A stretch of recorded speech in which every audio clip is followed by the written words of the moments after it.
Have you ever noticed that the hardest part of doing something difficult is almost never the thing itself, but the moment just before you begin?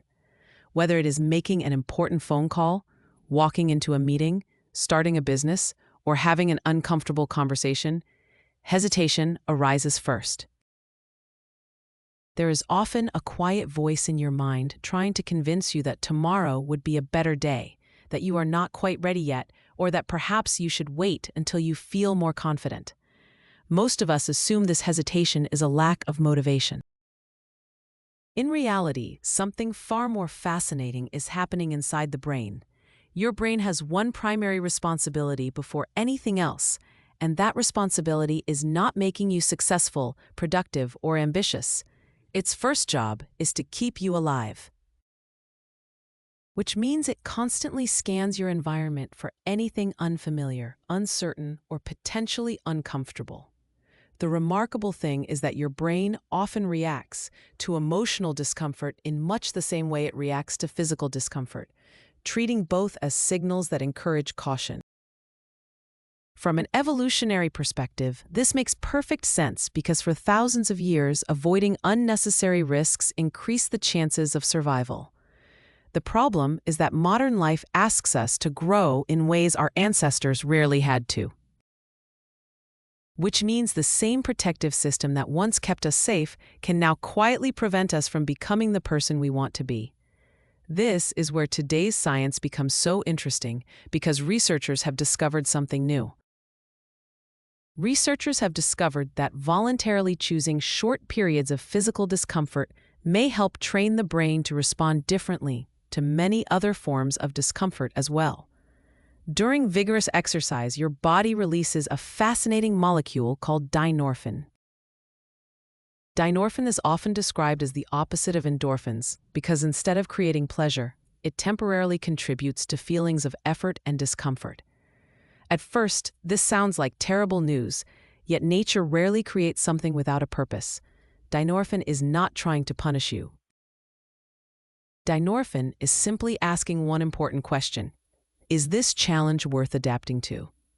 Every time you continue despite that temporary discomfort, your brain begins collecting evidence that difficult does not automatically mean dangerous. Slowly, almost without you noticing, it starts rewriting one of its oldest assumptions.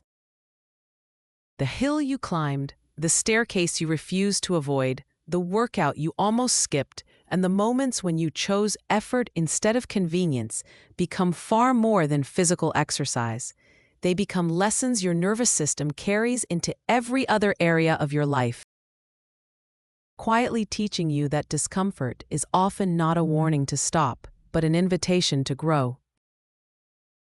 What makes this process even more remarkable is that your brain is constantly learning from your behavior, whether you realize it or not. Every decision you make becomes another piece of evidence it uses to predict how you will respond the next time life becomes uncomfortable. If you repeatedly avoid challenges, your brain quietly strengthens the belief that discomfort should be escaped. But every time you stay with a difficult moment just a little longer, even when your legs are burning or your breathing becomes heavier, your brain receives a completely different message. Instead of interpreting discomfort as danger, it slowly begins to recognize it as something you are capable of handling. One of the most fascinating parts of this process is that your body does not reward you immediately.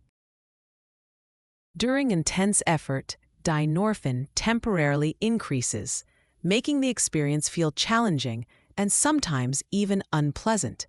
Yet, this is exactly what gives the brain an opportunity to learn. Once the challenge is over, your body responds by releasing endorphins, creating the familiar feeling of relief, satisfaction, and sometimes even quiet happiness after exercise. It is almost as though your nervous system says you stayed with the discomfort, you adapted, and now you have earned the reward. This sequence is incredibly important because it teaches your brain that the greatest rewards often arrive after the hardest moments, not before them. When you look closely, this pattern appears almost everywhere in life. Confidence rarely comes before you speak in front of an audience. It usually arrives afterwards. Courage rarely appears before an important decision. It grows because you made the decision despite feeling afraid. Financial independence does not begin once everything feels easy. It begins the moment you are willing to tolerate uncertainty long enough to keep moving forward.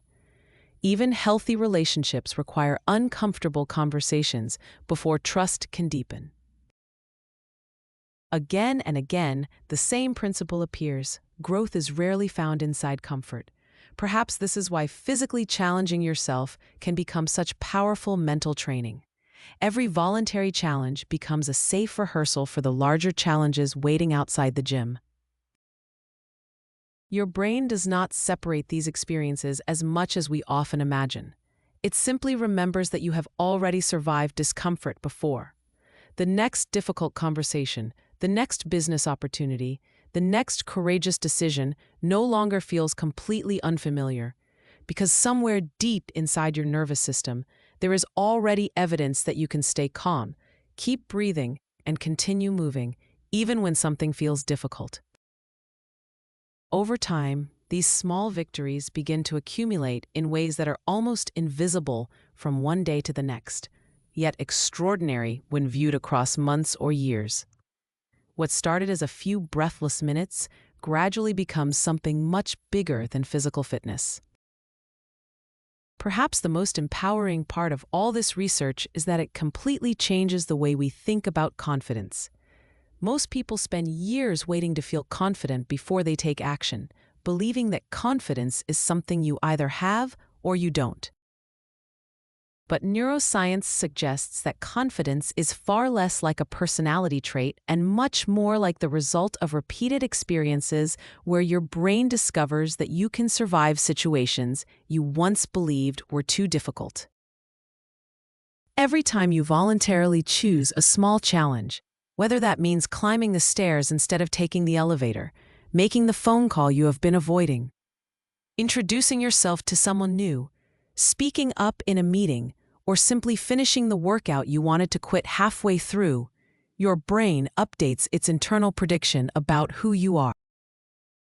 It slowly replaces the story that says, "I avoid difficult things," with a new story that sounds very different. "I can do difficult things, even when they feel uncomfortable."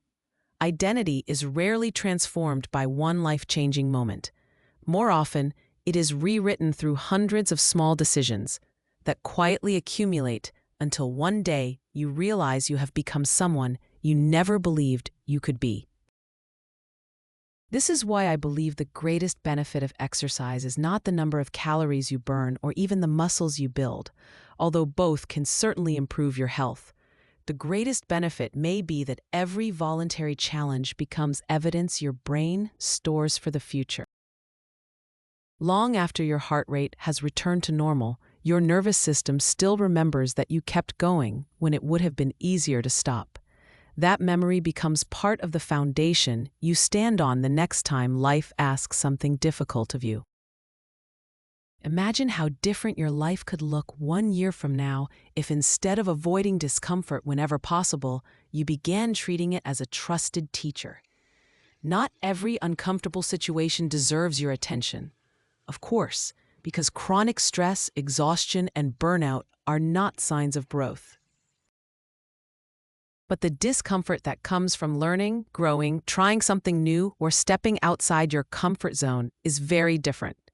It is the kind of discomfort that expands your world instead of shrinking it, because every time you move through it, you become a little more capable than you were yesterday. So perhaps the next time your brain whispers that something feels too difficult, you don't need to ask yourself whether you are ready. Instead, ask yourself a different question. Is this exactly the kind of challenge that will help me become the woman I want to be? More often than you might expect, the answer will be yes.